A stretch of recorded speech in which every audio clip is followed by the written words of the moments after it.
Donc, le titre de ma présentation est la réflexion dans l'action du stagiaire développement de l'outil pour la formation des infirmiers et ingénieurs auxiliaires au Québec. Provenant, comme le disait Claudia, de nos travaux de ma maîtrise dans la conception de l'outil pour favoriser la réflexion dans l'action du stagiaire en santé, assistance et soins infirmiers. Peut-être pour camper un peu la situation pour ceux qui ne viennent pas du Québec.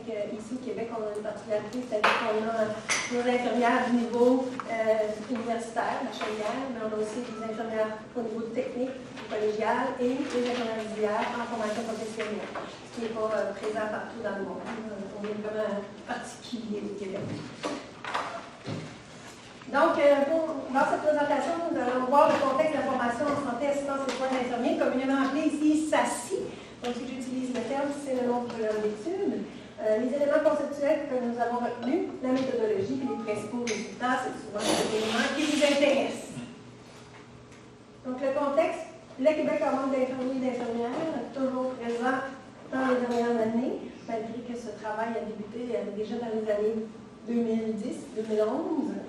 L'arrivée massive d'élèves en SASI s'est déroulée suite au manque d'infirmières. Le besoin accru de personnel enseignant de la formation professionnelle en santé sont trois éléments de contexte qui étaient présents au départ.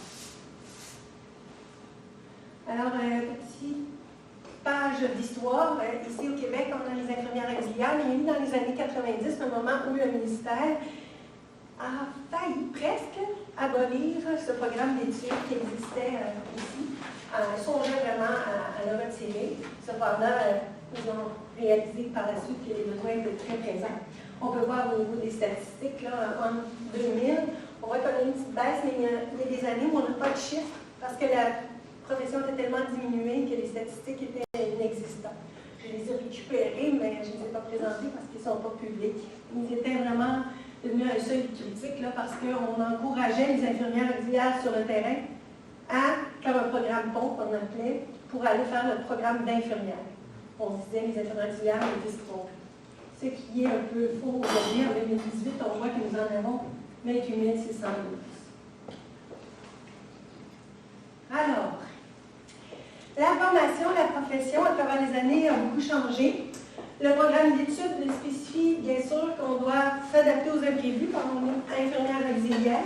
Donc, les enseignants se doivent d'amener leurs élèves vers ce but ultime, et on doit les amener en stage à vivre cette situation, c'est-à-dire de s'adapter à des imprévus, à vivre des situations cliniques pour développer justement leur jugement clinique qui vient avec les indicateurs de la compétence de l'infirmier ou de l'infirmière auxiliaire qui est présent au Québec avec l'ordre des infirmiers et infirmières auxiliaires. L'élève doit s'auto-évaluer, développer son jugement en vue de percevoir correctement une situation, fait poser des gestes adéquats, de développer son autonomie pour prendre des décisions et agir par elle-même de façon fiable, développer des capacités, excusez, le elle-même, parce que l'ordre des infirmières et les infirmières auxiliaires utilisent le féminin. Erreur à l'écriture. Capacité d'analyse et de synthèse lui permettant de bien agir et s'adapter à différentes situations.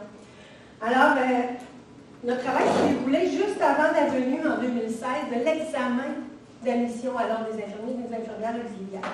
Donc, on est avec des résultats en même temps que cet examen-là était créé. Ce qui a amené beaucoup de discussions avec les gens à l'ordre des infirmiers et des infirmières auxiliaires.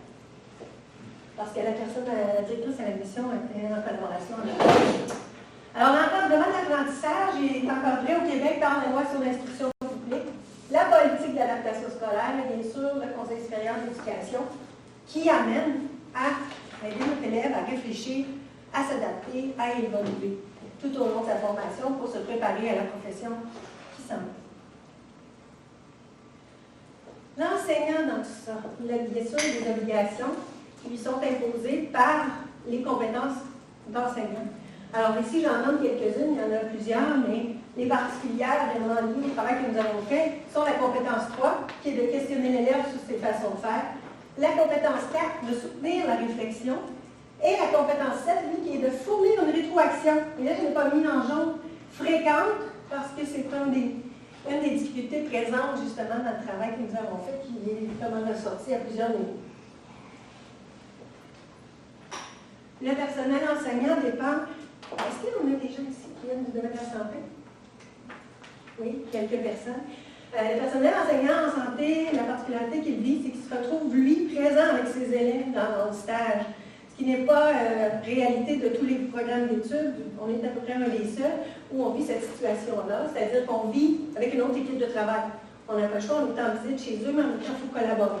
Donc, il y a une pression qui est là sur le terrain. L'enseignant, on a un ratio imposé par le ministère, si on peut dire comme ça, de 1 pour 6. Donc, un enseignant pour 6 stagiaires. Le stagiaire doit s'assurer de la sécurité du patient à travers les interventions, la sécurité de l'élève, pour éviter des blessures au dos, des DSB, des piqûres, etc. Donc, des éléments assez importants qu'il faut garder en tête tout au long. Donc, la gestion des évaluations devient aussi problématique à certains niveaux. On termine dans la dernière plus, en disant que le stagiaire se retrouve souvent sans supervision. 1 pour 6, évidemment, l'enseignant ne peut pas être en tout temps avec son élève.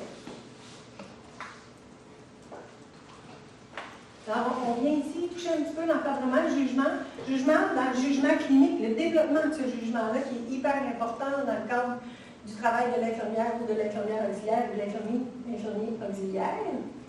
Donc, ces élèves-là, en stage, se sentent parfois délaissés, puisqu'on est 1 pour 6.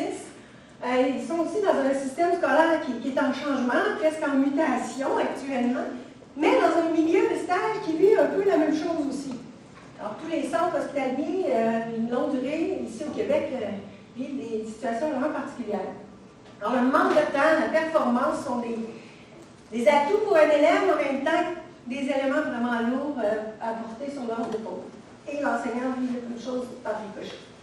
Alors, on peut comprendre que le stress vécu en considérant le stagiaire est sous la supervision d'enseignants et d'enseignants, alors qu'il évolue dans un milieu où les professionnels et l'établissement lui imposent également des règles, au-delà des règles de l'enseignant. Alors, le problème de recherche, après tout ce contexte, place les stagiaires et l'importance de la réflexion en premier lieu.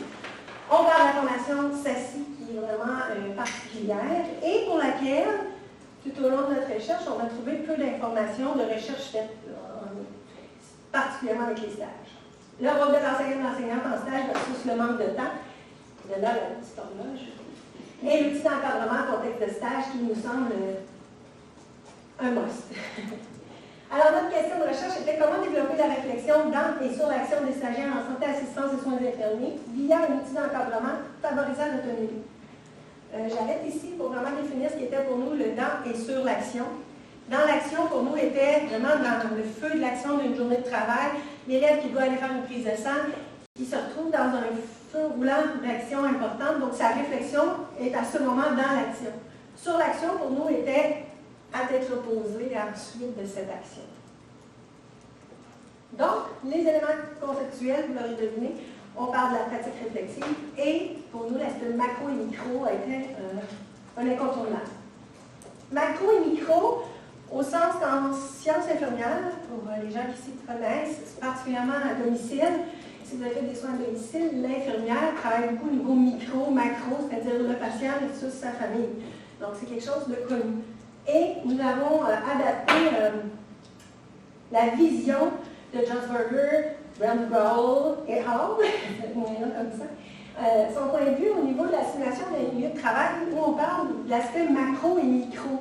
Donc vraiment, le milieu de travail, l'enseignant, l'élève qui vit, lui, à ce moment-là, des éléments au niveau micro et macro. Donc au niveau macro, il va vraiment diagnostiquer ses besoins d'apprentissage, formuler des objectifs, et au niveau micro, orienter, planifier, surveiller ses actions pour s'ajuster, mesurer ce qu'il peut faire. On est parti de ça et on a réfléchi